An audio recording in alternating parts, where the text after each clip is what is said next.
My name is Jordan Chin, and I've spent the last 8 years being my family's greatest disappointment. Started when I dropped out of medical school halfway through my second year. My parents had immigrated from Taiwan in the 1980s, built a successful restaurant supply business, and raised 3 children with one very clear expectation: become a doctor, lawyer, or engineer. Preferably a doctor. My older cousin David was a cardiologist at Johns Hopkins. Cousin Michelle was a partner at a corporate law firm in Boston. Cousin Robert was a neurosurgeon. Cousin Amy was a federal prosecutor. The list went on. 12 cousins, all with advanced degrees, all with impressive titles, all making our family proud. And then there was me.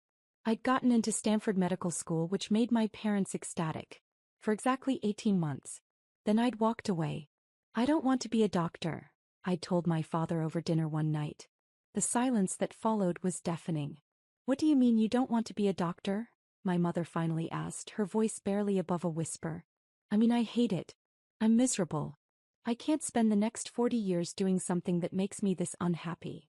My father set down his chopsticks carefully. Do you know how many people would kill for your opportunity? Do you know what we sacrificed to get you here? I know, Dad. But. No buts. You finish medical school. You become a doctor. Then you can be unhappy if you want. But I didn't finish. I withdrew the next day. My parents didn't speak to me for 6 months. When they finally did, it was to inform me that I was no longer welcome at family gatherings until I figured out my life. That was 8 years ago. In the years that followed, I became the cautionary tale at every family dinner. The example of wasted potential. The reminder of what happens when you don't follow the plan. Did you hear Jordan is still doing that computer thing? My aunt would say, her voice dripping with pity. Such a shame, someone else would add. All that intelligence wasted.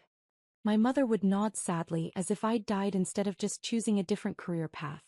What they didn't know, what I'd deliberately kept from them, was that computer thing had turned into something extraordinary.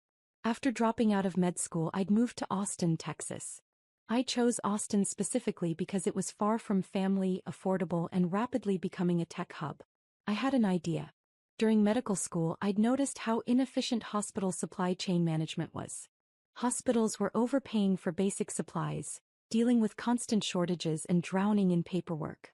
The system was broken. I spent 6 months building a software platform that used AI to optimize hospital supply ordering. It predicted needs based on patient flow, seasonal trends, and historical data. It automated ordering, negotiated bulk pricing, and reduced waste. I called it MedFlow. My first customer was a small community hospital in Texas that was drowning in supply costs. I gave them a 3-month free trial. After 3 months, they'd reduced supply costs by 34% and eliminated stockouts completely. They signed a 3-year contract. Then they told their network. Within 6 months, I had 12 hospitals using MedFlow. Within a year, I had 50. I hired 2 developers from UT Austin, a sales director who'd worked in medical software, and a customer success manager. We operated out of a small office in East Austin. Revenue hit $2.8 million in year 1. Year 2, we expanded to 180 hospitals. Revenue hit $12 million. Year 3, we raised our first round of venture capital, $15 million from a Silicon Valley firm that specialized in healthcare technology. Year 4, we had 400 hospitals across 12 states. Revenue hit $47 million. By year 5, MedFlow was processing over $2.3 billion in annual hospital supply orders. We'd expanded into surgery scheduling optimization, pharmacy inventory management, and staffing predictions. We had 850 employees across 4 offices. Our most recent valuation after our Series C funding round was $680 million. I own 62% of the company. Forbes had profiled me 8 months ago. The medical school dropout saving hospitals $1.2 billion annually. The article detailed my journey from Stanford dropout to CEO, complete with photos of our Austin headquarters and testimonials from hospital administrators. Business Insider followed up with how one founder is revolutionizing healthcare without being a doctor. They'd interviewed me extensively about my philosophy. You don't need to be inside the system to fix it. Sometimes being outside gives you clearer perspective. 3 weeks ago, I'd been invited to speak at the National Healthcare Conference in Chicago. My keynote address on supply chain innovation had been attended by 2,000 healthcare executives. 2 weeks ago, the mayor of Austin had called me personally. Jordan, we're hosting the annual Innovation Gala on Saturday, September 16th. It's our city's biggest celebration of entrepreneurship and economic development. I'd like to present you with the Entrepreneur of the Decade award. I'd been stunned.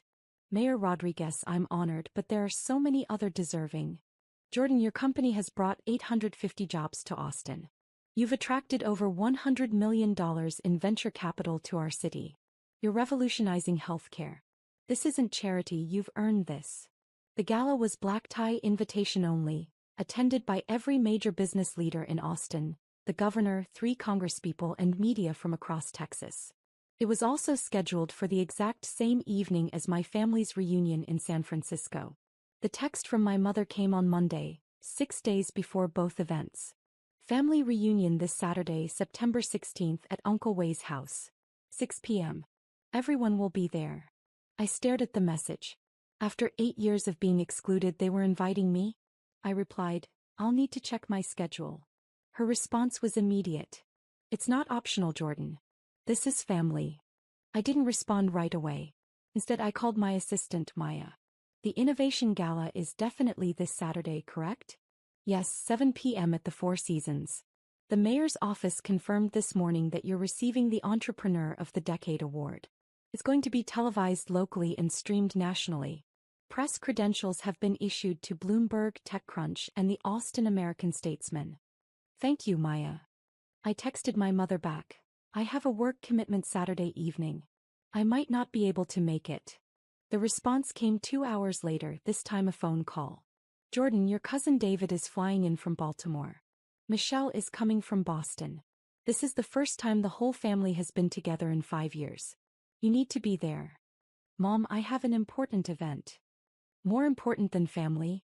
This is exactly why everyone worries about you. You've been doing that computer job for 8 years now. When are you going to settle down and get a real career? Mom, I have a career. Coding websites isn't a career, Jordan. It's a hobby. Your cousins are saving lives, defending justice. What are you doing? Playing with computers. I took a deep breath. I can't make it Saturday. I'm sorry. Can't or won't? Can't. There was a long pause. Then her voice changed, becoming colder. Your Aunt Nancy has been asking about you. I've been too embarrassed to tell her the truth, that you're almost 35 and still doing freelance computer work. Your cousins have accomplished so much. David just became department chair. Michelle made partner. And you're still, wherever you are, doing whatever it is you do. I'm in Austin, Mom. I've been here for 8 years. Yes, hiding. That's what it looks like from here. Hiding because you're ashamed of how your life turned out. I almost laughed. Almost. I'm not hiding, Mom. Then prove it. Come to the reunion. Face your family. Show them you're doing okay even if you're not a doctor. I told you I have a work commitment. Jordan. Her voice was sharp now. Your Aunt Nancy specifically asked me to make sure you don't come. I went silent. She said having you there would be uncomfortable. All your cousins are bringing their accomplishments, their awards, their stories. And you'd be there with, what? Some coding projects? It would just highlight the contrast. So you're uninviting me? I'm suggesting that maybe it's better if you sit this one out. Let the successful members of the family celebrate. You can come to the next one after you've figured things out. After I've figured things out, I repeated slowly. Yes. Maybe get a real job. Or go back to school. Something we can be proud of. I see. It's for the best, Jordan. Trust me. Why put yourself through the embarrassment of standing next to doctors and lawyers when you're just not at that level? I looked at my calendar. The Innovation Gala stared back at me. You're right, Mom, I said quietly. I shouldn't come to the reunion. Thank you for understanding. I have a work thing anyway. It's pretty important. That's fine, dear. Focus on your little computer projects. Maybe one day they'll turn into something real. After we hung up, I sat in my office for a long time looking out over downtown Austin. Our office occupied 2 floors of a high-rise on Congress Avenue. Through the window I could see the Texas State Capitol building. My phone buzzed. A text from my mom to the family group chat that I was still, somehow, included in. Jordan won't be attending the reunion. He has work commitments. More room for everyone else. Smiling face with smiling eyes. My cousin David responded, that's probably for the best. More space for those of us who've actually accomplished something. Michelle added, is he still doing that computer thing? So sad. Robert, maybe he'll figure it out eventually. We can't all be high achievers. I muted the group chat and called Maya. The speech for Saturday, I want to revise it. Revise how? I want to add a personal story. About family expectations, about choosing your own path, about success looking different than you planned. That sounds powerful. Send me your thoughts and I'll help you structure it. That evening I went for a run along Lady Bird Lake. The Austin skyline reflected in the water, beautiful and vibrant. The city had given me everything. The space to build, the community to support me, the freedom to fail and succeed on my own terms. My family had written me off 8 years ago. They'd decided I was a failure before I'd even begun. Saturday night they'd find out just how wrong they'd been. By Thursday my revised speech was ready. Maya had helped me structure it perfectly, starting with the personal story of leaving medical school, transitioning into the journey of building MedFlow, and ending with a message about defining success for yourself rather than living up to others' expectations. It's going to make people cry, Maya said after reading the final draft. Good, I said. The mayor's office called to confirm final details. The award presentation would happen at 8:15 p.m. right after dinner. I'd be introduced by Mayor Rodriguez herself. The presentation would be broadcast live on local news and streamed on the city's website. We're expecting significant media coverage, the mayor's assistant said. This is one of our biggest events of the year. The governor specifically moved his schedule to attend. I'm honored, I said. Friday afternoon I got my hair cut, picked up my custom tuxedo and did a final review of the speech. That evening I had dinner with my executive team, my CTO, CFO and COO. We'd been through everything together. The early struggling years, the sleepless nights fixing bugs, the nerve-wracking investor pitches, the explosive growth. Tomorrow's going to be big, my CTO Sarah said. You deserve this, Jordan. We all deserve this, I corrected. None of this happens without the team. True, but you're the one who had the guts to walk away from medical school when everyone told you were crazy, my CFO Marcus added. You're the one who believed in this when it was just an idea. I smiled. Thanks, guys. That night I checked the family group chat. Photos were being shared from the reunion preparations. My aunt's house being decorated, tables being set up, my cousins arriving from across the country. My cousin David posted a photo of his newest award, Department Chair of Cardiology at Johns Hopkins. Grateful for this honor. Michelle posted a photo in front of her law firm. Making partner was a dream come true. Hard work pays off. My mother commented on each photo. So proud. Our family is so accomplished. Someone, I think it was my Aunt Nancy, posted, everyone's here except Jordan. But that's okay. We have enough high achievers for one room. Face with tears of joy. 13 people liked the comment. I turned off my phone and went to bed. Saturday evening I arrived at the Four Seasons at 6:30 p.m. The ballroom was spectacular, crystal chandeliers, round tables with elegant centerpieces, a stage with massive screens on either side. The guest list was a who's who of Austin business. Tech CEOs, venture capitalists, real estate developers, the governor, 3 congresspeople and Mayor Rodriguez herself. Maya met me at the entrance. You look sharp. Ready for this? Ready, I said. The cocktail hour was a whirlwind of conversations. I spoke with the governor about healthcare policy reform, with a venture capitalist about our next funding round, with a hospital CEO about expanding MedFlow to their 12-hospital system. At 7:15 we were called to dinner. I was seated at the head table with the mayor, the governor and several city council members. Jordan, Mayor Rodriguez said warmly, I've been looking forward to this all week. Your story is exactly what this city is about. Innovation, determination and impact. Thank you, Mayor. Austin has been incredible to me. And you've been incredible for Austin. 850 jobs, $100 million in capital investment, and you're revolutionizing healthcare. We're lucky to have you. Across the city, I knew my family's reunion was starting. They'd be gathering at my uncle's house, sharing stories about their accomplishments, congratulating each other on their success. and talking about how sad it was that Jordan never figured his life out. Dinner was served. A beautiful meal that I barely tasted because I was reviewing my speech in my head, making sure every word was exactly right. At 8:10 the lights dimmed. The screens on either side of the stage lit up with the Austin City seal. Mayor Rodriguez stepped to the podium. Good evening, everyone. Thank you for joining us at the 10th Annual Austin Innovation Gala. Tonight, we celebrate the entrepreneurs, innovators, and visionaries who make our city extraordinary. She spoke for several minutes about Austin's growth, about the importance of supporting entrepreneurs, about the impact of innovation on the local economy. Then she shifted gears. Our Entrepreneur of the Decade award is given to someone who embodies the spirit of Austin. Someone who took a risk, built something meaningful, and created lasting impact. This year's recipient did something remarkable. They walked away from a guaranteed prestigious career to chase an idea that everyone said wouldn't work. On the screens, a photo appeared. Me 8 years ago in a tiny office with a whiteboard covered in diagrams. Jordan Chin dropped out of Stanford Medical School to build software that would optimize hospital supply chains. Family and friends told them they were crazy. They built it anyway. Another photo appeared. Our first office in East Austin, just me and 2 developers crammed into a small space. From that small office, Jordan built MedFlow, a company that now serves over 400 hospitals, employs 850 people here in Austin, and saves the American healthcare system over $1.2 billion annually. More photos. Our team growing, our office expanding, hospitals signing contracts. MedFlow is now valued at $680 million. It has attracted over $100 million in venture capital to Austin. It has created hundreds of high-paying jobs. And it's revolutionizing how hospitals operate across America. The photos shifted to recent press coverage.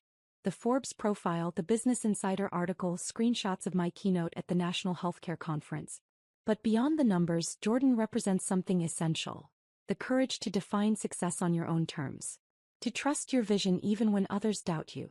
To build something meaningful instead of something expected. Mayor Rodriguez paused, letting the words sink in. Please join me in welcoming to the stage our Entrepreneur of the Decade, Jordan Chin. The ballroom erupted in applause.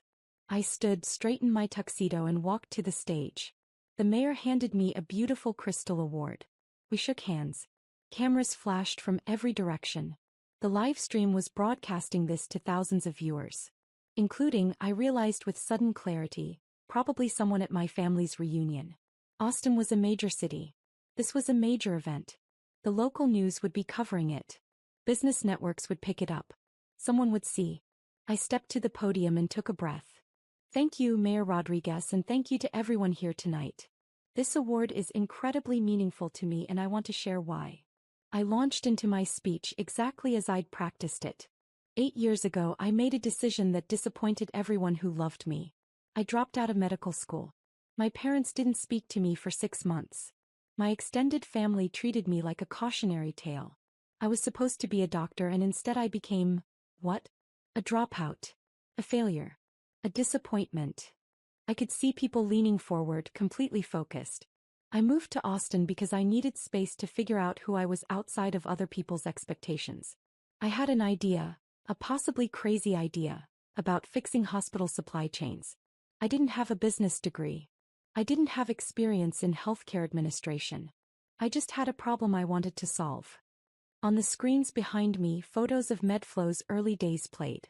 The first year was brutal. I lived in a tiny apartment, ate ramen more days than not, and worked 16-hour days building software I wasn't sure anyone would want. My family thought I was wasting my life.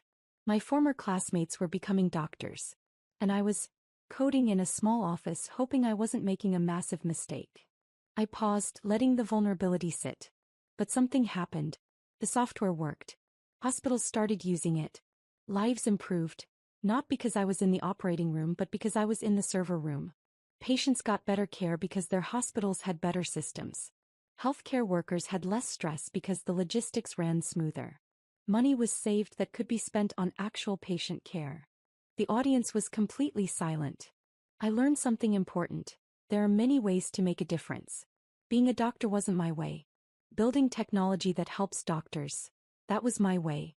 And it took me dropping out of the path everyone expected to find the path I was meant for. I looked directly at the camera broadcasting the event. To everyone watching who feels like a disappointment because you chose a different path, you're not a failure. You're a pioneer. To everyone who's been told their dreams aren't practical or prestigious enough, don't listen. To everyone who's been excluded from the table because you don't fit the traditional definition of success, build your own table. The room erupted in applause, but I wasn't finished. This award isn't just mine. It belongs to the 850 people who work at Medflow. It belongs to the hospitals that took a chance on an unproven product from an unknown company. It belongs to the venture capitalists who believed in the vision. And it belongs to the city of Austin, which gave a medical school dropout the space to become something else entirely. I raised the Crystal Award. Thank you for this incredible honor. Thank you for celebrating success that looks different than expected. And thank you for proving that sometimes the best way to heal the world isn't by following the prescription, it's by writing a new one. The standing ovation lasted 2 full minutes. As I walked off the stage, my phone, which I'd silenced but could still see, was lighting up like a Christmas tree. Text after text after text after text. Maya intercepted me as I left the stage. Jordan, you need to see this. She held up her phone. Twitter was exploding with clips from my speech. Hashtag Entrepreneur of the Decade was trending. The Forbes verified account had tweeted, "Medical school dropout to $680 million company at Jordan Chin's inspiring speech at Austin Innovation Gala is a must-watch." TechCrunch had already published an article. Medflow CEO Jordan Chin receives Austin's Entrepreneur of the Decade award, delivers powerful speech about defying expectations. Bloomberg was running a live segment about the award. And then I saw it, a text from my cousin Michelle, the lawyer. "Jordan, please call me immediately." Followed by one from David, the cardiologist. "Is this real? Are you really CEO of a $680 million company?" From my mother, "Jordan, call me now." From my Aunt Nancy, "Why didn't you tell us?" From the family group chat, 47 unread messages. I didn't open any of them. Instead, I returned to my table where the governor was waiting. "That was one hell of a speech," he said, shaking my hand firmly. "We need more entrepreneurs like you in Texas." The rest of the evening was a blur of congratulations, business card exchanges, and networking. A venture capital firm wanted to discuss a potential partnership. 2 hospital systems wanted to explore pilot programs. A technology journalist wanted an exclusive interview about my journey from medical school to startup success. At 11 p.m., as the gala was winding down, I finally checked my phone. My mother had called 14 times. The family group chat had 89 new messages. I had voicemails from 6 different relatives. I scrolled through the group chat messages. "Michelle, everyone stop talking. I just saw Jordan on the news. Jordan is CEO of a company worth $680 million. David, that's impossible. Jordan does freelance coding. Robert, I'm looking at the Bloomberg article right now. Real. Jordan owns 62% of a company valued at $680 million. My Aunt Nancy, this must be a mistake. My mother, I'm calling him now." Then, after my mother presumably couldn't reach me, "Jordan isn't answering. Why isn't he answering?" And finally, the most recent message from my Aunt Nancy. "We told him not to come to the reunion because he'd be embarrassing. He was receiving an award from the mayor. What have we done?" I pocketed my phone and walked out to the hotel terrace, where the city lights of Austin spread out before me like a constellation. Maya found me there 20 minutes later. "Your family?" she asked. "They're figuring some things out," I said. "Are you going to call them back?" "Eventually," I said. "But not tonight. Tonight is for celebrating." Sunday morning, I woke to 127 text messages, 31 missed calls, and 19 voicemails. I ignored all of them and went for a run. When I returned, Maya had forwarded me the morning's media coverage. The award ceremony had been covered by every major business publication. My speech had been clipped and shared over 400,000 times across social media platforms. 3 different motivational Instagram accounts had turned quotes from my speech into graphics. The dropout who built a $680 million empire was trending on LinkedIn. At 10 a.m., my mother called again. This time I answered. "Jordan." Her voice was strained. "We need to talk." Hello, Mom. Why didn't you tell us? About your company? About your success? About any of this? I sat down on my couch, looking out over the Austin skyline. You never asked, I said simply. We asked about your work all the time. No, you made assumptions about my work. You called it that computer thing, and freelance coding, and told me to get a real job. You never once asked what I actually did. You could have told us anyway. Could I? Every time I mentioned my company, you dismissed it. Every time I talked about my work, you compared me to my cousins and found me lacking. You uninvited me from the reunion because I'd be embarrassing next to the doctors and lawyers. Silence. Jordan, we didn't know. Exactly. You didn't know because you didn't want to know. You'd already decided I was a failure. You'd already written the story where I was the disappointment. Actually, learning about my life would have complicated that narrative. That's not fair. Mom, you told me to get a real career. I have 850 employees. You told me I was wasting my potential. I'm saving hospitals over $1 billion a year. You told me I should be ashamed. The mayor just gave me Entrepreneur of the Decade. I could hear her crying softly on the other end. Your Aunt Nancy feels terrible, she said finally. Everyone does. We watched the ceremony at the reunion.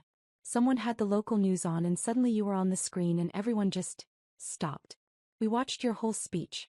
Jordan, it was beautiful. Thank you. We want to make this right. Can you come to dinner? We can celebrate properly. Everyone wants to congratulate you. Everyone wants to be associated with my success now, I corrected gently. Where was that energy 8 years ago? You were dropping out of medical school. I was choosing a different path. You could have supported that. You could have been curious instead of judgmental. You could have asked about my dreams instead of insisting on yours. More silence. What do you want from us? She finally asked. I don't want anything from you, Mom. That's what I've been trying to tell you. I built this without your support, without your approval, without your presence. I'm not angry, I'm just done needing you to validate me. Jordan. I need to go, Mom. I have a board meeting tomorrow morning. Will you at least think about dinner? Please. I'll think about it. I hung up. Over the next few days, the messages continued. My cousins, the doctors and lawyers who'd mocked me in the group chat, were suddenly very interested in reconnecting. David wanted to discuss MedFlow's healthcare applications and potentially collaborate. Michelle wanted to connect me with her firm's corporate clients who might need my software. Robert wanted to invest in MedFlow. Amy, the federal prosecutor, wanted to introduce me to her husband who was in finance. Each message followed the same pattern. Brief apology for misunderstanding my career, followed by lengthy explanation of how they could now help me now that I was successful. I responded to none of them. What I did respond to were the hundreds of messages from strangers. People who'd seen my speech and been inspired. College students who were afraid to disappoint their parents. Mid-career professionals considering major changes. Other entrepreneurs who'd been dismissed by their families. I spent hours responding to those messages, offering encouragement, sharing advice, connecting people with resources. Because that was the point of the speech. Not to shame my family, but to encourage everyone else who'd been made to feel small for dreaming differently. 6 weeks later, I was back in my office when Maya knocked on my door. You have a visitor, she said. Your mother. I looked up, surprised. She's here? In Austin. Downstairs in the lobby. She said she'd wait as long as necessary. I thought about it for a moment, then nodded. Send her up. My mother appeared 5 minutes later, looking smaller than I remembered. Older. She carried a large envelope. Thank you for seeing me, she said quietly. Would you like to sit? I gestured to the chairs in front of my desk. She sat, looking around my office. The framed Forbes cover, the Business Insider article, the awards on the shelf, the view of downtown Austin through the floor-to-ceiling windows. This is impressive, she said. Thank you. Jordan, I owe you an apology. A real one, not the kind I can send in a text. She took a breath. I was wrong. About everything. I was so focused on the path I wanted for you that I couldn't see the path you were actually on. I made you feel like a failure when you were building something extraordinary. I nodded, waiting. I brought you something. She opened the envelope and pulled out a newspaper clipping. It was yellowed with age. An article from a Taiwanese newspaper from 1983. This is about your father and me when we first came to America. We had nothing. I had a degree in chemical engineering from Taiwan. Your father had a degree in physics. But when we got here, no one would hire us. We were too foreign, too risky. So we started the restaurant supply business from nothing. She looked up at me, her eyes wet. Everyone told us we were wasting our education. Our parents back in Taiwan were devastated. We were supposed to be scientists, and instead we were selling kitchen equipment. But we built something. We created something from nothing. And then somewhere along the way I forgot what that felt like. I forgot what it means to choose your own path.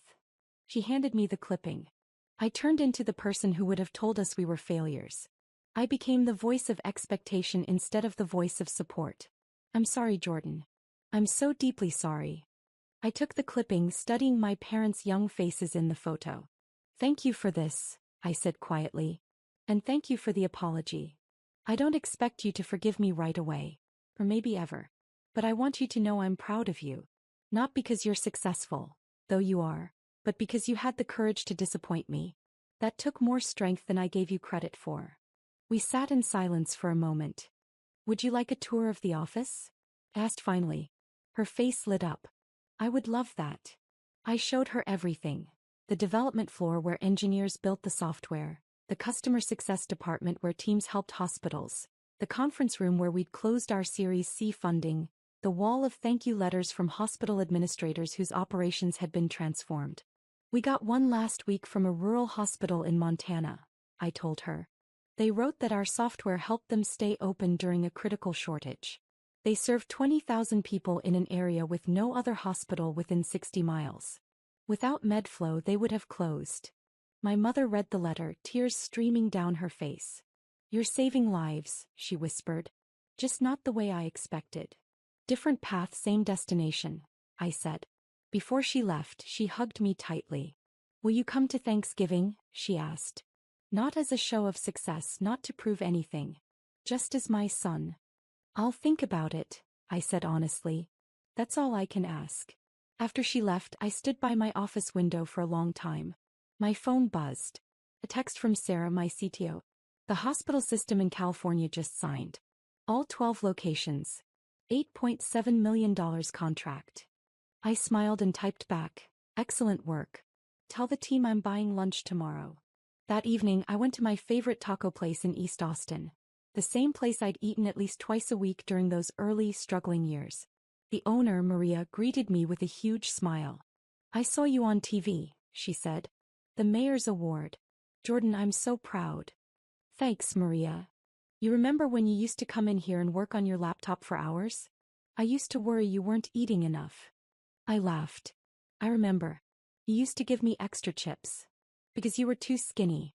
And now look at you, entrepreneur of the decade. I ordered my usual and sat at my usual table, the same one I'd sat at hundreds of times when I was building MedFlow from nothing. My phone buzzed. An email from Forbes. We'd like to interview you for our cover story on healthcare innovation. Another email from the governor's office. Would you consider serving on the state's Healthcare Innovation Council? Another from a venture capital firm. We'd like to discuss investing in MedFlow's Series D round. I set my phone down and looked around the small taco restaurant. This place had been here for me when nothing else was.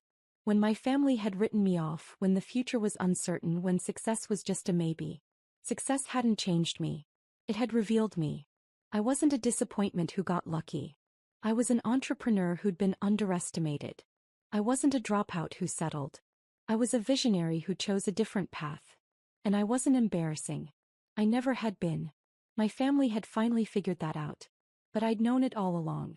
My tacos arrived and I ate slowly, savoring every bite, looking out at the Austin sunset painting the sky in brilliant colors. I'd come to this city 8 years ago as a medical school dropout with an idea and a dream. I was leaving here. Well, I wasn't leaving. I was staying. This was home. And home, I'd learned, isn't where people accept you. Home is where you accept yourself.